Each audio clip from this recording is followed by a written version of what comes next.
নিজেকে আড়াল করতে চান পরিমণি। ঢাকাই সিনেমার আলোচিত চিত্রনায়িকা পরিমণি ক্যারিয়ারের চেয়ে যার ব্যক্তি জীবনের বিভিন্ন কর্মকাণ্ড চলে আসে সংবাদের পাতায়। প্রেম, বিয়ে, বিচ্ছেদ তো বটেই, কখনো অনিয়ন্ত্রিত মেজাজ চালচলনের কারণেও সমালোচনায় আসেন এই নায়িকা। তবে পরীর ভক্তদের অনেকেই মনে করেন পরিমণি কখনো নিজের মেজাজ হারালেও পরে সেসব তিনি উপলব্ধি করতে পারেন। পরিমণি নিজেও সেটি অনুধাবন করেছেন হয়তো। আর তাকে নিয়ে সমসাময়িক সকল বিতর্ক কিংবা ঝামেলা এখন বিরক্ত হয়ে দাঁড়িয়েছে নায়িকার জন্য। জানালেন এজন্য নিজেকে বদলে ফেলবেন তিনি। গত শুক্রবার বাইফা অ্যাওয়ার্ড অনুষ্ঠানে উপস্থিত ছিলেন পরিমণি। এ সময় গণমাধ্যমের মুখোমুখি হয়ে নানা কথা বলেন পরিমণি। নিজের মেজাজ হারানোর বিষয়ে পরিমণি বলেন, ৮-১০ জন মানুষের মতো আমারও রাগ, দুঃখ, কষ্ট, অভিমান হয়। আমি সবকিছু নিতে পারি না, দুম করে রিয়্যাক্ট করে ফেলি। সেই রিয়াকশনটা মানুষ নিতে পারে না।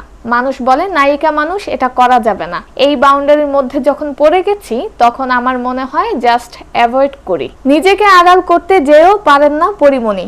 এ নিয়ে আক্ষেপ করে নায়িকা বলেন, আমি যত চাই ঝামেলাগুলো এড়িয়ে নিজেকে আড়াল করে জীবনটা উপভোগ করব, ততই ঝামেলাগুলো আমার উপর জেঁকে বসে। তাই বিশ্বাস করা শুরু করেছি সমস্ত ঝামেলা নিয়েই আমাকে বাঁচতে হবে। উল্লেখ্য, শুক্রবার রাজধানীতে অনুষ্ঠিত বাইফা অ্যাওয়ার্ড অনুষ্ঠানে সেরা অভিনেত্রী বিচারক বিভাগে পুরস্কার পেয়েছেন পরিমণি। রঙ্গিলা কিতাব সিনেমার জন্য সেরা অভিনেত্রীর পাশাপাশি সেরা ওটিটি কন্টেন্ট হিসেবে রঙ্গিলা কিতাবের পুরস্কারটিও গ্রহণ করেছেন এই নায়িকা। এরপর বাড়ি ফিরেই ছেলে পুণ্যকে নিয়ে পুরস্কার দুটোর সাথে হাস্যোজ্জ্বল মুহূর্তের কিছু ছবি তুলে সামাজিক মাধ্যমে নায়িকা লেখেন, আমার এই অর্জন আমার দর্শকের জন্য উৎসর্গ করছি, এটা আপনাদের।